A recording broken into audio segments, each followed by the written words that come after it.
وَلِلَّهِ غَيْبُ السَّمَاوَاتِ وَالْأَرْضِ، اور اللہ ہی کے لیے ہے آسمانوں اور زمین کے غیب کا علم۔ آپ کو معلوم ہے پچھلے رکوع میں اللہ تعالیٰ نے 3 مثالیں دی تھیں۔ غلاموں کی مثال سے سمجھایا کہ تم اپنے غلاموں کو اپنے ساتھ شریک نہیں کرتے، اس بیس پہ شریک نہیں کرتے کہ غلام اگر ہے تو وہ مالک نہیں بن سکتا، مالک ہے تو غلام نہیں بن سکتا۔ تو یہ پوری کائنات تو میری غلام ہے، تو یہ میرے اختیارات میں میرے ساتھ کیسے شریک ہو سکتی ہے؟ شریک ہوگی تو غلام نہیں رہے گی، غلام ہوگی تو شرکت نہیں ہو سکتی۔ تو جب دنیا میں ایسا ممکن نہیں ہے، انسان اور غلام میں ایسا ممکن نہیں ہے، تو خالق اور مخلوق میں ایسا کہاں سے ممکن ہے؟ تو اب اللہ تعالیٰ اپنی حمد و ثنا کرتے ہیں، کیونکہ جو بھی معبود ہوتا ہے اس میں میں بار بار عرض کر چکا ہوں 2 صفات کا ہونا ضروری ہے، تبھی وہ عبادت کے لائق ہوگا، تبھی وہ اس لائق ہوگا کہ آپ صرف اس کی غلامی کریں۔ ایک اس کا علم کامل ہونا چاہیے، ایک اس کی طاقت اور قدرت کامل ہونی چاہیے۔ تو اللہ نے اپنے علم کے کمال کو بیان کیا اور آگے اپنی قدرت کے کمال کو بیان کیا۔ علم ایسا کامل ہے، غیب السماوات والارض، آسمانوں اور زمین کی تمام پوشیدہ چیزیں اللہ کے لیے، یعنی اللہ کے علم میں، اللہ کے اختیار میں، کوئی چیز اللہ سے مخفی نہیں ہے، علم یہ ہے۔ اور قدرت ایسی ہے، وَمَا أَمْرُ السَّاعَةِ إِلَّا كَلَمْحِ الْبَصَرِ، کہ قیامت کا جو معاملہ ہے وہ پلک جھپکنے کی طرح ہے، اَوْ هُوَ أَقْرَبُ، بلکہ اس سے بھی جلدی۔ یعنی اتنی طاقت ہے کہ انسان کہتا ہے نا کہ ہم اگر اللہ کی عبادت نہیں کریں گے، اللہ کی مان کے نہیں چلیں گے تو کہاں حساب و کتاب ہے، مردوں میں جان کیسے ڈلے گی؟ تو اللہ اپنی قدرت بیان کر رہے ہیں کہ علم بھی سب اس کو تمہارے بارے میں مکمل ہے، جو کچھ تم تنہائیوں میں کر رہے ہو، کہیں چھپ کے کر رہے ہو، سب پتہ ہے اسے۔ اور حساب و کتاب کے لیے تمہیں اپنے سامنے کھڑا کرنے کی ایسی قدرت ہے کہ قیامت کو تم سمجھ رہے ہو کہ کیسے آئے گی، بھائی پلک جھپکنے سے بھی کم عرصے میں یہ سب کچھ ہو جائے گا۔ یہاں مفسرین لکھتے ہیں کہ اس سے مراد ہے مردوں میں جان پڑنا، کیونکہ مشرکین اسی کا انکار کیا کرتے تھے، ورنہ جو قیامت کا زلزلہ ہوگا نا وہ تو پلک جھپکنے میں نہیں ہوگا، وہ تو ایک پروسیس ہوگا، زمین تباہ ہوگی، پہاڑ روئی کے گالوں کی طرح اڑیں گے، حدیث میں آتا ہے سور پھونکا جائے گا، اور اس کی تو پوری ڈیٹیل ہے، پھر یہ ہوگا، پھر یہ ہوگا۔ امر الساعہ کا معنی قیامت کا جو اہم معاملہ ہے۔ اہم معاملہ کیا ہے؟ جو انسان قبروں میں دفن ہیں ان میں حیات کا پیدا ہو جانا، زندگی کا پیدا ہو جانا، تاکہ وہ حساب و کتاب دیں۔ تو یہ کام یہ سیکنڈ کے بھی 1000ویں حصے میں ہوگا۔ یہ کام ایک دم انسانوں میں جان پڑے گی، اور جو انسان کے ذرات پوری دنیا میں بکھرے ہوئے ہیں وہ یک لخت سارے کے سارے ذرات جمع ہو جائیں گے۔ تو انسان یہ سمجھتا ہے کہ پتہ نہیں کیسے یہ عمل ریورس ہوگا، یہ سیکنڈوں کے اندر ہو جائے گا، بلکہ اس کے بھی پلک جھپکنے سے بھی کم عرصے میں یہ کام ہوگا، اور ایسے انسان اپنی قبروں سے زندہ ہو کے نکلیں گے۔ ان اللہ علی کل شیء قدیر ہے۔ اللہ یہ کیسے ممکن ہے؟ سائنسی لحاظ سے تو یہ بات ہماری سمجھ میں نہیں آتی، میڈیکلی تو یہ کوئی بھی سائنسدان یا کوئی بھی ڈاکٹر یہ بات نہیں مانتا کہ انسان اتنی جلدی زندہ ہو جائیں۔ تو اللہ فرماتے ہیں ان اللہ علی کل شیء قدیر، بے شک اللہ ہر چیز پر قدرت رکھتا ہے، جس نے عدم سے اس کائنات کو بنایا، کچھ بھی نہیں تھا اور اپنی طاقت سے پیدا کر دیا، انرجی پیدا کی یا ماس پیدا کیا، جو بھی کیا فرسٹ ٹائم تو اپنی طاقت سے کر دیا نا، کلمہ کن کی طاقت سے کیا یہ، تو وہ کلمہ کن کی طاقت سے انسانوں کو زندہ کیوں نہیں کر سکتا؟ آگے اللہ تعالیٰ پھر اپنی نعمتیں بیان کرتے ہیں۔ میں نے بتایا بار بار سورہ نحل میں اللہ نے اپنی نعمتوں کو بہت بیان کیا ہے، تو اللہ پھر اپنی نعمت بیان کرتے ہیں، اور ایسی نعمت جس میں اللہ کی قدرت بھی ظاہر ہو رہی ہے، طاقت بھی ظاہر ہو رہی ہے۔ واللہ اخرجکم من بطون امہاتکم، اللہ وہ ذات ہے جو تمہیں نکالتا ہے تمہاری ماؤں کے پیٹوں سے، ماں کے پیٹ سے تمہیں باہر کرتا ہے۔ دیکھیں تمام اعمال کی نسبت اللہ کی طرف ہوتی ہے۔ آگے آ رہا ہے پرندوں کو آسمانوں میں اللہ نے تھاما ہوا ہے، آگے آ رہا ہے اللہ نے تمہارے لیے لباس بنائے، آگے آ رہا ہے کہ اللہ نے تمہارے لیے گھر بنائے جس میں تم رہائش اختیار کرتے ہو۔ حالانکہ یہ تمام چیزیں ڈائریکٹ اللہ نہیں کر رہا ہوتا، بلکہ پرندوں کو ہوا میں تھامنے والی چیز ان کے پر ہیں، اسی طرح جو گھر جو ہے وہ تو مزدور بنا رہے ہیں، اسی طرح جو ہمارا لباس ہے وہ تو درزی بنا رہے ہیں۔ تو مطلب اس کا یہ ہوتا ہے کہ یہ ساری چیزیں جس سے لباس بن رہا ہے یا گھر بن رہا ہے، یہ میٹیریل تو سب اللہ نے پیدا کیا ہے نا، طرح پرندوں کے پر بھی تو اللہ نے لگائے ہیں، تو اس لیے ان تمام چیزوں کی نسبت اللہ کی طرف ہو رہی ہے۔ تو اسی طرح بچے کا ماں کے پیٹ میں بننا اور بننے کے بعد اس کا خود بخود آٹومیٹیکلی دنیا میں آ جانا، یہ سارا پروسیس یہ بنایا ہوا اللہ کا، یہ خود بخود نہیں ہو سکتا۔ اگر یہ سارا عمل آٹومیٹیکلی ہو رہا ہوتا نا تو اس میں اتنی خوبصورت مینجمنٹ نہ ہوتی. یہ آٹومیٹیکلی ہے لیکن اس سسٹم کو بنانے والا اللہ ہے. کوئی آٹومیٹک مشین ہوتی ہے نا تو وہ زیادہ عجیب مشین ہوتی ہے. اس کے بارے میں یہ کہنا کہ اس مشین کو کسی نے نہیں بنایا یہ زیادہ عجیب بات ہے بنسبت اس مشین کے بارے میں جو مینوئل ہو, جس میں آٹو سسٹم نہ ہو. جیسے ایک واشنگ مشین ہم مثال فرض کر لیتے ہیں. ایک واشنگ مشین ہے جس میں آپ پلگ لگاتے ہیں, پھر وہ گھومتی ہے, آپ اپنی مرضی سے ٹائم سیٹ کرتے ہیں, پھر جب وہ کپڑے دھل کے تیار ہوتے ہیں آپ کو اندازہ ہوتا ہے, آپ مشین کو آف کر دیتے ہیں, پھر آپ اس کے کپڑوں کو نکال کے پانی میں دھوتے ہیں. ایک پورا پروسیس ہے. اس مشین کے بارے میں بھی کوئی نہیں کہتا یہ خود سے بنی ہے, لیکن ایک مشین اگر آٹومیٹک مشین ہو, جیسے کہ دنیا میں آج کل استعمال ہو رہی ہیں آٹومیٹک مشینیں, کہ بھئی وہ پانی بھی خود ہی کھینچے گی, وہ دھوئے گی بھی خود ہی, اس کے بعد پانی سے کنگھالے گی بھی خود ہی, اور اس کے بعد پھر ڈرائی بھی خود ہی کرے گی. یہ سارا کام ترتیب سے, اور کپڑے خشک ہو کے آپ کے پاس آ جائیں گے. ایسی مشین کے بارے میں کوئی شخص یہ کہے کہ یہ خود بنی ہے, یہ خدا کی قسم یہ بہت عجیب بات ہے. تو اب یہ جو ماں کے پیٹ میں ایک عمل ہو رہا ہے کہ نطفے سے خون, خون سے گوشت, گوشت میں ہڈیاں, ہڈیوں میں ایک پوری اسکن تیار ہوتی ہے, اور ہارٹ بیٹ, اور یہ سب کچھ پروسیس ہونے کے بعد جب بچہ بن کے تیار ہو جاتا ہے تو اس کے بعد باہر آتا ہے. تو یہ خود بخود نہیں ہے, یہ کسی کا بنایا ہوا نظام ہے. اسی لیے اللہ ان تمام اعمال کی نسبت اپنی طرف کرتے ہیں کہ میں ہوں جو بچے کو ماں کے پیٹ میں بناتا ہوں.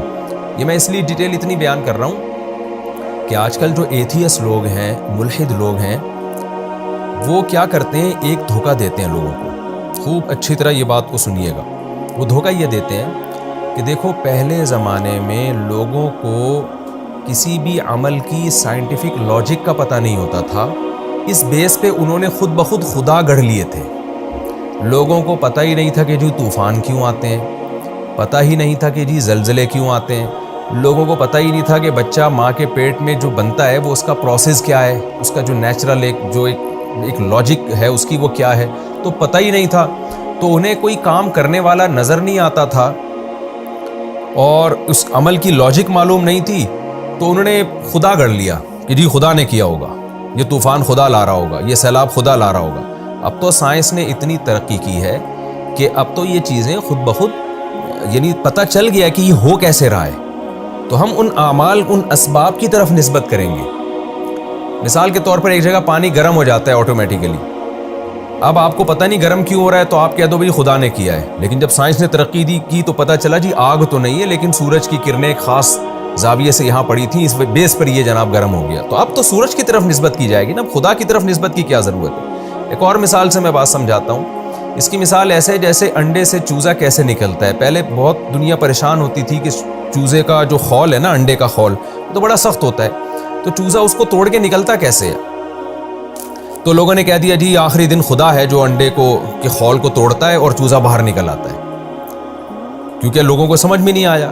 لیکن اب کہتے ہیں بھائی سائنس نے اتنی ترقی کر لی ہے, اب تو یہ بات دریافت ہو گئی ہے کہ انڈے کے مضبوط خول سے چوزا نکلتا کیسے. اس کی دلیل یہ ہے کہ بھئی چوزے کی نوک پہ ایک چھوٹا سا سینگ پیدا ہو جاتا ہے, وہ چوزا جو ہے اس سینگ کے ذریعے اس انڈے کے مضبوط خول کو توڑتا ہے, اور پھر اس کے بعد 2 دن کے بعد وہ سینگ غائب ہو جاتا ہے.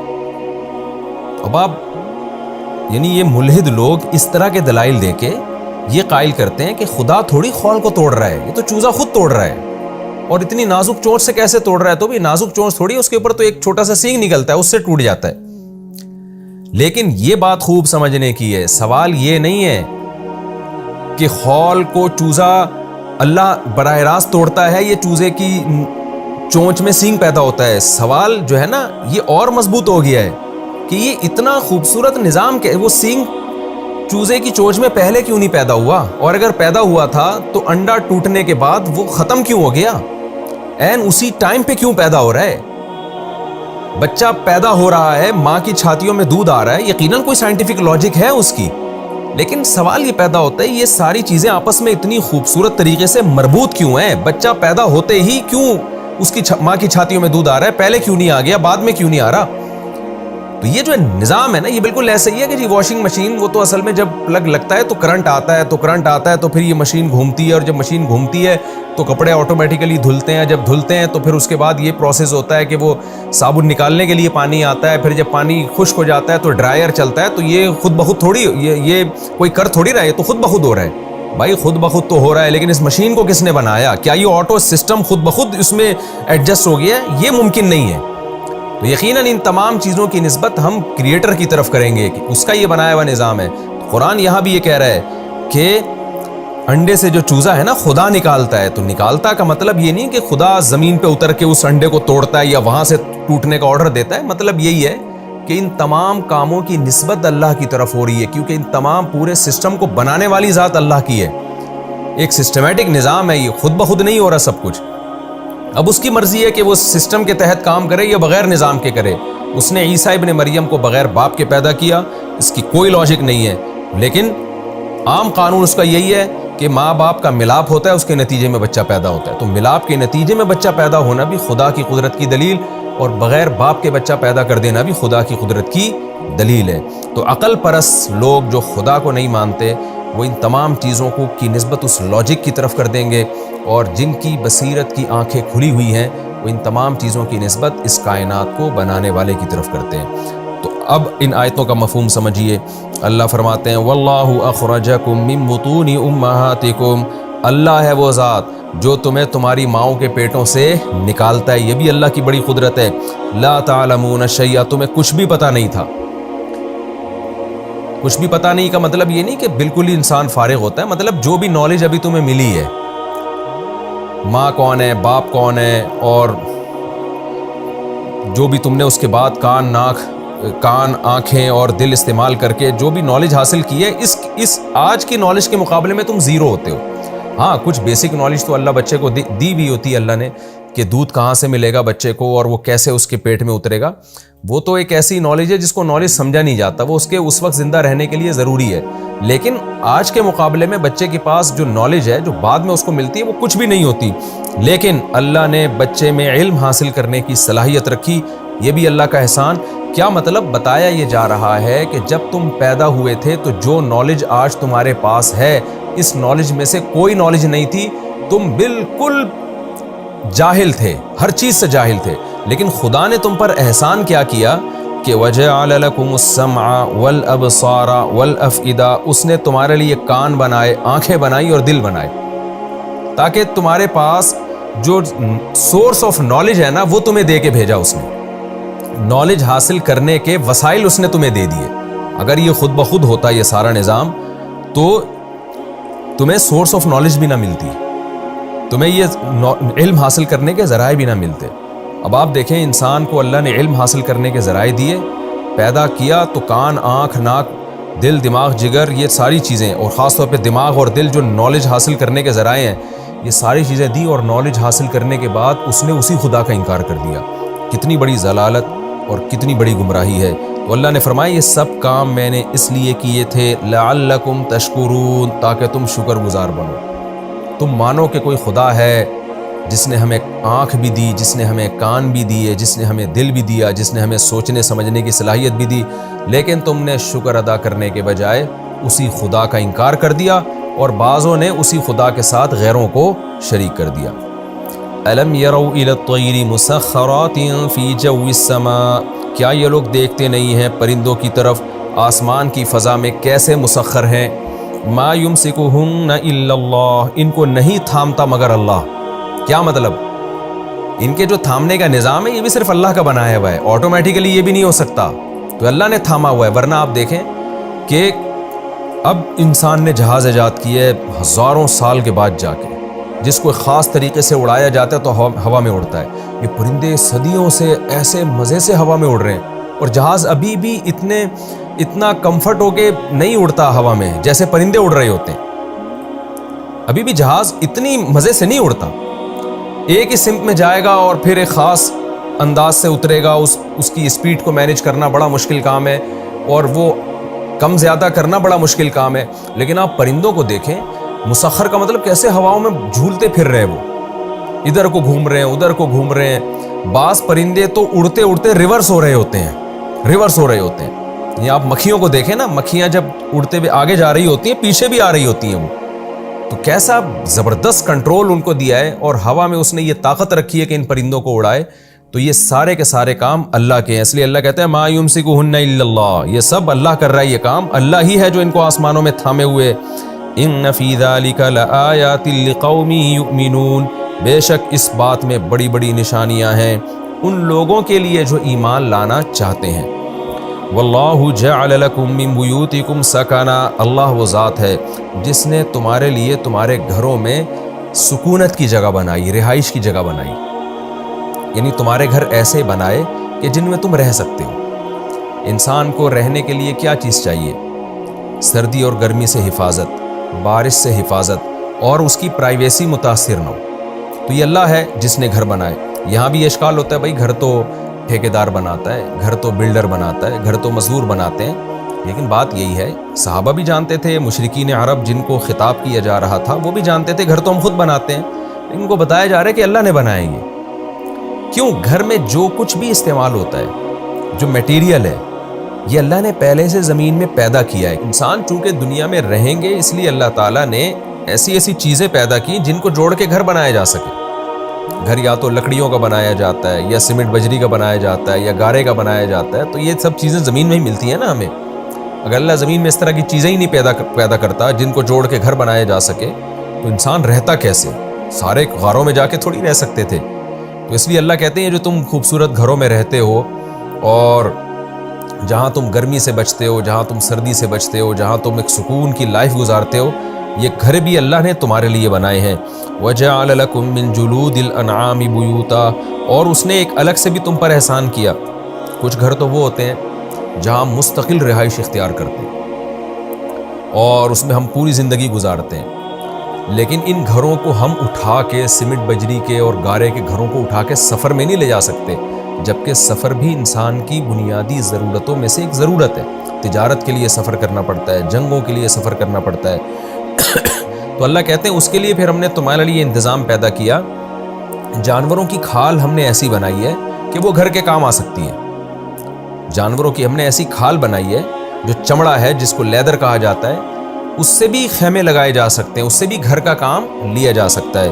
اور اس کا فائدہ یہ ہوتا ہے کہ وہ تمہارے لیے اس کو اٹھانا آسان ہے, کہیں لگانا آسان ہے, کہیں اٹھانا آسان ہے. تو آپ لیدر کو دیکھیں نا, ہم نے تو گاؤں دیہاتوں میں یہ منظر دیکھا ہے.